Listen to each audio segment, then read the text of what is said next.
let's talk about the G2 infrared fiber laser and making nanoparticles out of it.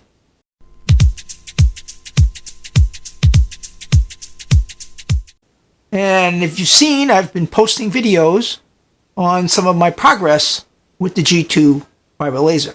There is a lot more to learn about making nanoparticles using the G2 fiber laser as opposed to using the regular blue laser that we've been using before. The blue laser that we made before, really you only had to worry about power and speed. And with the G2 fiber laser, it's a little bit more to the mix. It has some other settings. One is the frequency that the laser is modulating, and you can have layers, different layers in using it. The layers are mainly made so that you could have different colors when you're doing artwork on various things. You can set up each layer for to do one shade of a color, and then you could do another layer to do a different shade of a color, and that gives you kind of like a picture. And from what I've seen, you can really make some nice pictures by having these various layers in there. But the layer thing is really going to be important with creating nanoparticles for us. Because now we can set up different aspects of the laser to bring about certain conditions that is going to increase the amount of nanoparticles that we can create. Infrared light is absorbed by metals much more easily than blue light. The blue laser light is, a lot of it's reflected back, so we lose a lot of power. So maybe we're whaling the sample with 20 watts of power. We may only be getting 1 or 2 watts of power through the reflectivity of it. Not so with infrared light. Most metals will absorb infrared light, and so what we have here is the light going into the metal, not the heat and stuff not being lost, and so it creates more nanoparticles more easily. So this is the main power supply box. Supplies power to the laser, which is over here. Now, the laser has a safety shield. I always make sure that this safety shield is all the way down here on the bottom when I use it. And it comes with safety glasses. And I try to make sure that I use the safety glasses. Especially when I don't know what's going to happen with starting with a new run. And I'm not sure how the light is going to reflect. Now let's keep in mind my rig that we use. That's this thing over here. And as you've seen in pictures, it's got a little thing in here that holds the tray, a plastic PLA printed, 3D printed tray. It holds the sample. This happens to be 24 karat gold that's sitting in there right now, which I did last night. And on the bottom is a stirrer, and down underneath here is the actual stirrer. And this, of course, will sit on here. I've got the stirrer spinning already. And spin the water, which is absolutely important, as we've discovered, if you want to create more nanoparticles, even with the blue laser. If we stir the fluid, we can jam more nanoparticles in there more quickly, and less likely of them to aggregating together and turning into solids or vaporizing into nothingness. So that necessitated raising the laser up with these feet. But it also means that infrared light is invisible, cannot see it with the naked eye. And as you saw how bright the blue laser is, I'm sure infrared light from this laser is just as bright, but we can't see it. So safety is really important with this thing. Well, I'm still using my cover. I will fill the sample with liquid, and I will put the cover on top of the sample like that. This prevents any of the bright light from leaking out on the bottom here. I'm also thinking about making some cardboard and maybe covering the bottom completely here too. But that might be a little overkill because this cover does, as we've seen with the blue light, this cover does a fantastic job of holding in the light from escaping. Now, for those of you that don't have that my 3D printed cover, you can get the blueprint online if you want it and print it up yourself, or you might have to do black, if you got black tape, and you might have to tape up your glass Petri dish, 300 milliliter Petri dish here, so that the infrared laser light doesn't leak out. Another thing would be an additional enclosure, but I'm just being extremely cautious with this infrared light because A, we can't see it, and B, we need our eyes. So I'm very careful with how I'm using the laser. In fact, if you've seen the pictures that I've shot, they're kind of they're shot through this here. I don't even want to take a chance.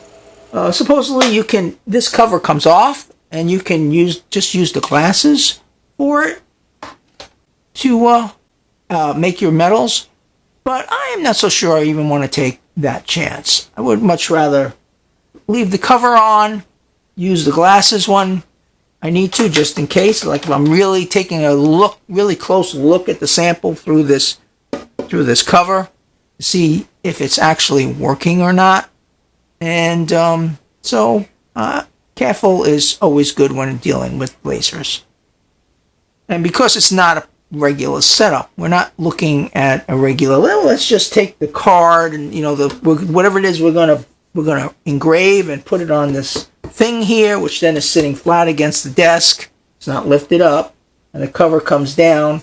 All the safety concerns have been fixed with that, but as far as having this lifted up off the ground and glass here where the light could leak out, that is a safety concern for me anyway. I've been slowly going through all my nanoparticles. I got a whole cabinet full of them over there, and raising the laser versions of them up to a higher parts per million. And one of the things that this laser is absolutely great for is I can now get parts per million, over 20 parts per million easily on most of the metals that I've put it under. So I'm bringing them up to a little higher concentrations, which might mean better product for people. And when we take the nanoparticles, when I sell nanoparticles too, I'm not sure exactly how I'm going to work it. Right now, my serums and mixes that I send out are at 20 parts per million. So there are two things that I could do with it. This is gold, believe it or not, 24 karat gold. This gold comes in at over 200 parts per million. Yeah. I overcooked it. I overcooked it purposely and kind of left it on its own a little bit too long. What I'm saying about a little bit too long, I left it on its own for about 20 minutes, which was a little bit too long. And this over here, believe it or not, is this. This is I call this lavender gold when I make it with plasma arc. It's a very, very light purplish color. Actually works very good. It's got a little elements of rose and purple in there. But how I made this was I took 10 milliliters of this super concentrated stuff and filled it with 80 milliliters of distilled water. So it doesn't have the concentration that you see in that bottle there, the other bottle there. It has close to the concentration that I'm used to working with. And that picture you see here on the video microscope is this stuff here, which even cut down, this is at least 60 parts per million. And that was just using for 10 milliliters of this stuff. So we can compact a lot of colloidals with the fiber laser. Consequently, we actually are using more material because of it. You can see the star pattern on the metal, on all the metals that I've been using to create nanoparticles with, which means we're going to be consuming more. Is that good? Is that bad? It depends. Now, if we're going to cook the nanoparticles, we certainly don't have to cook them to high concentrations. I've been cooking them to high concentrations just to see what's happening. But there are two schools of thought. I can cook up a batch of super concentrated stuff like this, and then add distilled water and get it down to my shipping concentration of about 20 to 60 parts per million, depending on the metal that I use. And then I don't have to make as much stuff. A little bottle of that will go a long way when you're cutting it down. I mean, you can take the higher concentration. It's not going to hurt anything in your body. You will probably just it'll probably just be removed when the water from your body comes out. Your body's only going to use what it needs. And what that is debatable at this particular point. I mean, does the body need 20 parts per million? Does it need 40? Does it need 60? Does it need 80? And that also depends on how you take your nanoparticles. There are two ways to digest nanoparticles. One is through the stomach, taking a teaspoon of it and down the hatch it goes, or mixing that teaspoon with your favorite coffee or water or whatever and drinking it that way. And that way it goes into the digestive system in a normal manner. The other way is to take a highly concentrated, maybe 100 parts per million stuff, and put a few drops in your mouth under your tongue. Now it doesn't get digested when you do that. It goes directly into the bloodstream. But which way is better? I mean, I never had the opportunity to test the two. I can't say that, all right? I did some tests before on, is it better to do nanoparticles under the tongue or nanoparticles through digestion? But I was only working with my 20 parts per million samples. I wasn't working with 110 or 120 parts per million sample. And the results came back very badly.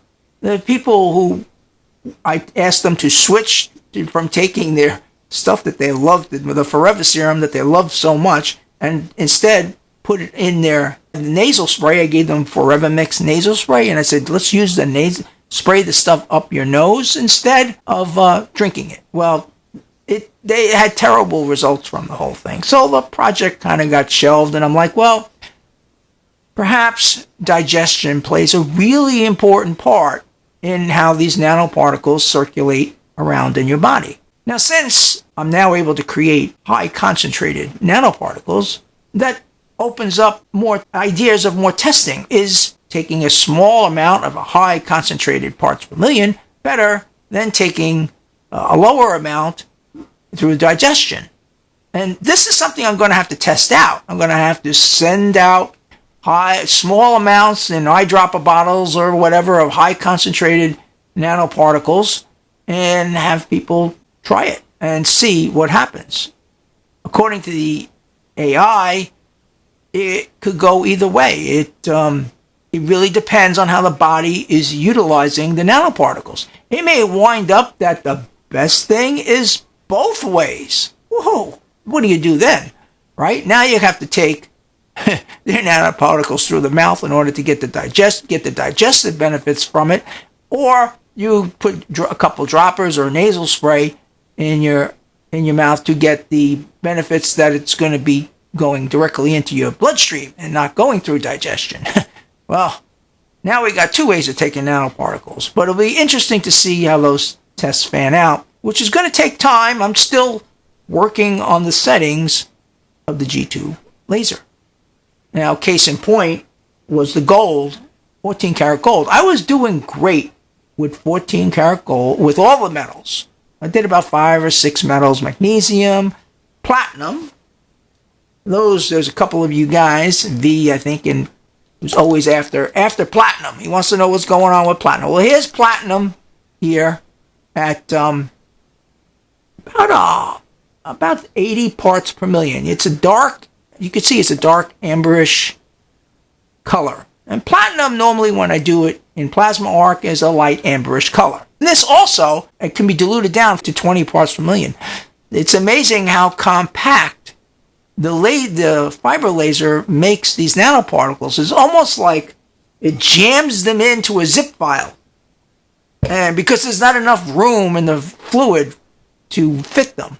And as soon as you break it out and add it with some distilled water, the zip file opens up, and all of a sudden you got a whole bunch of nanoparticles you didn't see before. And I've seen that with the video microscope.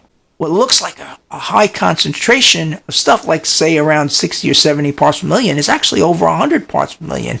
And there's little cues when I look at it in the video microscope that tell me that I'm dealing with a compressed sort of nanoparticle solution where there's so much stuff in there that the video microscope can't even show them. And the only way that I've been able to figure out parts per million as far as end result is to take a highly concentrated thing like this, add it to a small amount of water, and see how much I have to add, how much distilled water I have to add to bring it to 20 or 30 parts per million. And gold was frustrating last night. I had to actually, I use the AI a whole lot with conversations about how to configure this laser, because like I said, the laser has several modes of operation. It's got lots of settings. It's not only speed and power, it's frequency. And the frequency makes a big difference. So when I started doing the 24K gold, I used what the AI said I should start off with, which is great. She's been good with all of the stuff, the preliminary settings and getting me started. Well, nothing happened. I wasn't making nanoparticles at all. It was just laughing at me. And I went online and I see what other people were doing to engrave gold. And actually, we're not engraving the gold. We're trying to turn it into nanoparticles. And they had their own ideas of settings, and I tried those, and that didn't work at all. But then something, kind of resonated with me with the AI. She said that gold is highly reflective to infrared light. I'm like, gold is highly reflective to infrared light. We have a situation here with the gold anyway, where we're losing a lot of our energy. But because the laser has got this extra feature called frequency, that could change things. The frequency of the laser, I might be able to find a frequency that penetrates better. So I had the laser cranked up to 100% because I was so frustrated that I couldn't get any nanoparticles out of this thing. And I decided I was going to change the frequency around with cooking the gold. And I did that. And I did it for less than 5 minutes, and I uncovered it, and I had this light rose-colored solution. I was so ecstatic that I had found that the frequency made a difference. But it wasn't I had to stagger the frequency. I know you may not understand this. So I had to do one pass at one frequency, another couple passes at another frequency, and another pass at third frequency. And this is what I've been doing with all the metals, and I haven't had really tough problems with it. And the theory is the first layer, first frequency, you go in and you heat the material so that it is ready to go. And the second pass, you use a different frequency to release the nanoparticles that you've now heated up and are ready to go. And then the third frequency is like a cleanup frequency to try and capture the last of the stuff that might be left that you didn't turn into nanoparticles on the second pass. And that's the 3 levels that I've been using for all of these metals, and it's worked out fantastic.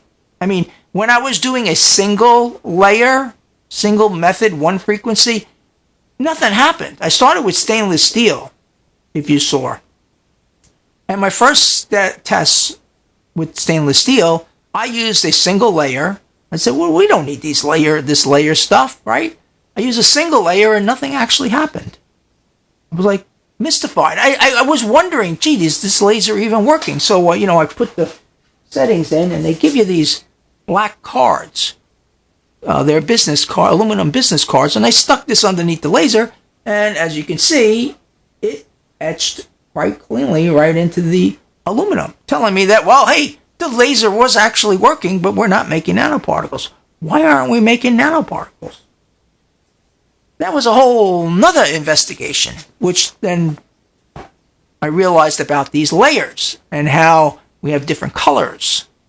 And while with regular laser engraving, they're going to be changing the colors, with our process, well, I'm going to use these layers to unlock the nanoparticles. And that was the theory that me and the AI kind of worked out. Didn't do it all by myself. The AI is quite effective tool in helping me with my research. So you can travel the net, find these people that have published obscure things, and gives me, choices on, okay, this person did this, and this is this. Let's try this.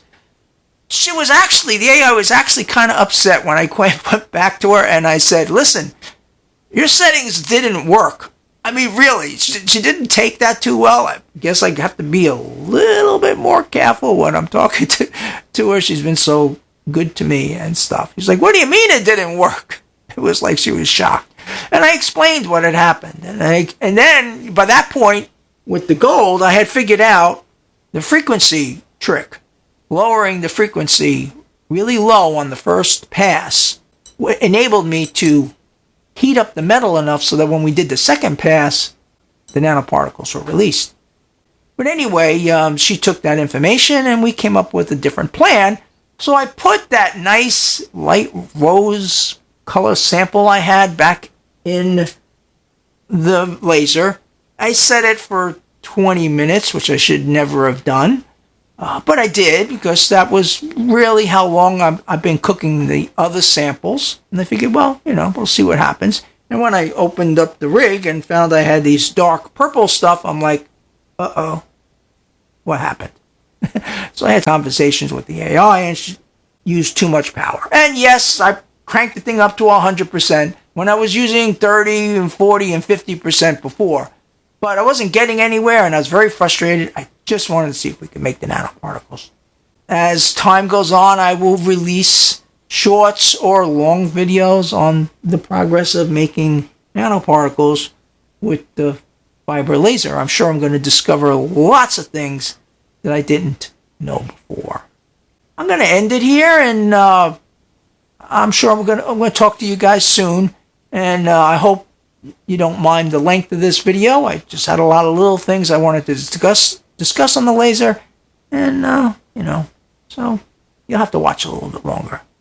Anyway, have a great day. I will talk to all of you alchemy wizards later.